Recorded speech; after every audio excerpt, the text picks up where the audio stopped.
Scan the QR code on your screen or go to foxnews.com/apps. Right about 10:28 here in New York, Florida Senator Rick Scott with a warning for woke companies. He published a letter at foxbusiness.com.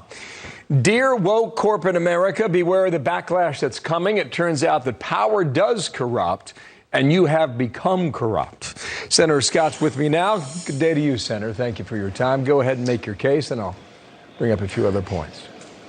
Bill, I mean, these companies are trying to it's one-upmanship of how woke they can be. They're lying. What they did in Georgia was not reality. They're just playing to a leftist mob. The American public is not dumb. I'm the chair of the National Republican Senatorial Committee. We do polls. Americans, they want voter ID. They only want American citizens to vote. They don't believe you should be able to register and vote the same day. They don't believe you should ballot harvest. So the American public is pretty smart, and these woke companies, their CEOs, are lecturing the rest of us, and it's not going to work. Here's how you conclude. They see their lies. All right, Senator, here on screen. So cancel as many people as you can right now, you write. Make as much money off of slave labor and communist China as you can now. Keep telling your customers how racist and sexist and unsophisticated they are. The backlash is coming. When's that? People are not going to put up with it. And by the way, look at a company like Coke. Coke goes out and lectures us about election laws, and then they go sell a whole bunch of Coke in communist China where they don't even have elections. Or Delta goes and flies into communist China where they never complain about their election laws. And the best is Major League Baseball. They play a baseball game in a stolen stadium at gunpoint by the Castro regime, and they go down there and play baseball, and that's okay. They don't have elections down there.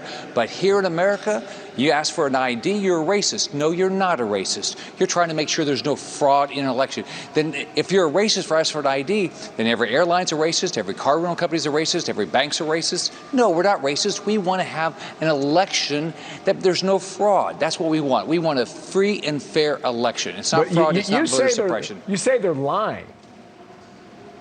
Yeah, they lied about Bill, they lied about what's going on in Georgia. Georgia wasn't about suppressing votes. What Georgia did wasn't racist. Georgia didn't try to say, oh, we don't want people to vote. I mean, it was a complete lie, just like what Biden did. What do you then think was the truth with which happened with Delta Airlines? Because it appeared that they were on board and they were aware of what had passed, and then 3 days passed and they came out with a strong statement against it. What happened during that period? The radical left, they go, they call the CEO and say, we want you to go out against it, and so he caves into the left, caves in this woke crowd, whoever they are, and so he gives in and starts attacking a bill that made all the sense in the world. It didn't suppress votes. It wasn't racist. It says what we all believe. We want a free and fair election. We don't want people to commit fraud. And so I think they're just getting played by the left, but they're so inconsistent with what they're saying. They'll go to China, they'll go to Cuba, and they'll kowtow to make some money. But gosh, in America, no, they're better than all the rest of us. No, they're not. They're not better than us. There was a story today about faith leaders. About 1,000 churches in the state of Georgia are getting ready to boycott Home Depot because they did not go public against the new Georgia voting law. What comes of that? So think about this. Who are they hurting? They're hurting the people that have jobs. When Major League Baseball moved the game, and Senator Warnock supports that, what did he do to his own community? He said, oh, we don't want those jobs here. We take those jobs to Denver. We don't want those jobs in our state. You're hurting the same people you act like you care about. And so, that's what's so bad. I grew up in a poor family. I know jobs are important. Let's help people get their jobs, and let's live in reality. Quit lying. This is not suppression when you ask somebody for an ID. It's not racist when you ask somebody for their ID. It's not racist when you say, oh, gosh, your signature has to match, or you have to prove who you were if you're going to vote by absentee ballot, which, by the way, they get to vote by absentee in Georgia, which is great. We want people to vote. Republicans say we want 100% participation and 000 fraud. That's not racist. Well, you say the backlash is coming. Oh, I think first and off, when? I think the public is going to show up and say, look, I'm going to support companies that believe what I believe, number one. Number two is Republicans are going to take back the House, the Senate in 22, and we're going to take back the White House in 24. And these companies that come up here, I watched it when I was governor of Florida, they come up here and they say, oh, help us, help us, help us.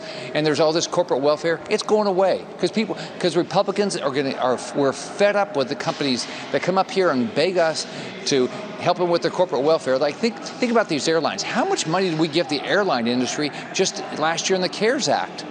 I mean, we gave them billions and billions and billions of dollars, and then they want to come and lecture us about how we should do elections, and then come up here and beg for more money. Very interesting. You say that day is November 8th, 2022. Senator, thank you for your time today. Rick Scott from Florida on the Hill. Thanks. I will